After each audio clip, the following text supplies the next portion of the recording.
में 2015 में मिथिलांचल में मजलिस नहीं थी, लेकिन 2025 में मिथिलांचल में मजलिस होगी, और जब मजलिस होगी तो पतंग उड़ेगा, और जब पतंग उड़ेगी तो बहुते का डोर कटेगा। तो ये जाले है, जाले में कहते हैं जौ से जाले, जौ से जीवे, जौ से जीत। हाँ, और जौ से जाली भी होता है, ये बात छोड़ दिए, जौ से जाली भी गिनिए, जाली विधायक भी कहिए, ये सब काहे नहीं बोलते हैं भाई? डर लगता है पत्रकार को क्या? सरकार है, एक के थप्पड़ में पूरा दरभंगा का पत्रकार साइलेंट हो गया।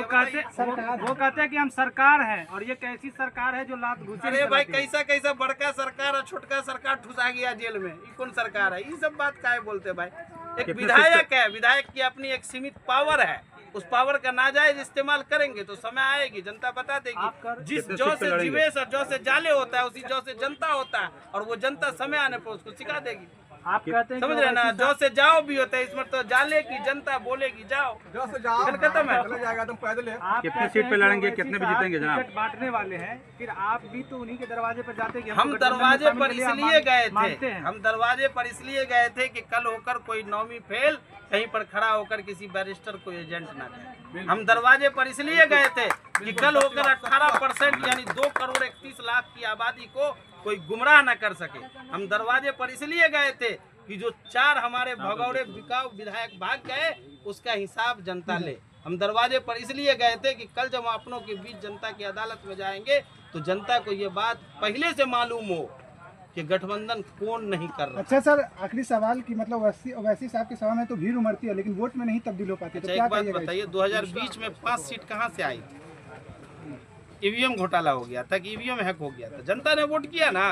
तो आप नहीं मानते ईवीएम हैक होता है? अरे ये सब चीज में क्या रखा, लोगों का दिमाग हैक हुआ है, अब ईवीएम टीवीएम के चक्कर में पड़े हैं। कितने सीट पे कितने लड़ेंगे लोगों का दिमाग हैक है?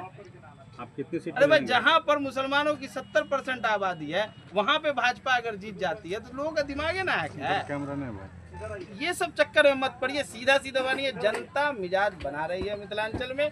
मिथिलांचल में पार्टी 5, 7, 10 जो भी सीट लड़ने का फैसला लेगी, हम लोग पूरी मजबूती से उन सीटों पर लड़ेंगे, लड़वाएंगे, और मिथिलांचल से भी इस मर्तबा मजलिस का परचम पटना पहुंचेगा, और मिथिलांचल में भी हैदराबादी बिरयानी बटेगी, हैदराबादी शिरवानी पहन के लोग पटना आप गारंटी लेते हैं कि पटना तक पहुंच जाएगी? काहे नहीं पहुंचेगी भाई? पिछले बार नहीं पहुंचे। अरे पिछले बार लड़ी ही नहीं थी मिथिलांचल में मजलिस। सर वो सीमांचल की बात कर रहे हैं, सीमांचल में 5 पहुंचे थे ना, उसके बाद अरे तो सीमांचल में 5 पहुंचे ना, उसके बाद तो अब 2025 का चुनाव हो रहा है। अब सीमांचल के बाद मिथिलांचल, तिरहुत, मगध हर जगह से शेरवानी। जाले की जनता को क्या संदेश रहेगा आपका? जाले के जनता को यही कहना है कि देखिए, जो लोग 5 साल तक आपको ठगने का काम कर रहे हैं, उन लोगों से सावधान रहिए, और अपना जाली विधायक को हटाइए और अपना विधायक बनाइए जो जनता के लिए और जाले के लिए काम करे। आप जाले जाइए ना, जाले में ऐसा ऐसा रोड मिलेगा आपको कि अगर विधायक जी उस रोड पे चले तो 24 सेकंड में बवासीर हो जाएगा। समझ रहे हैं? ऐसा ऐसा रोड मिलेगा आपको जाले में।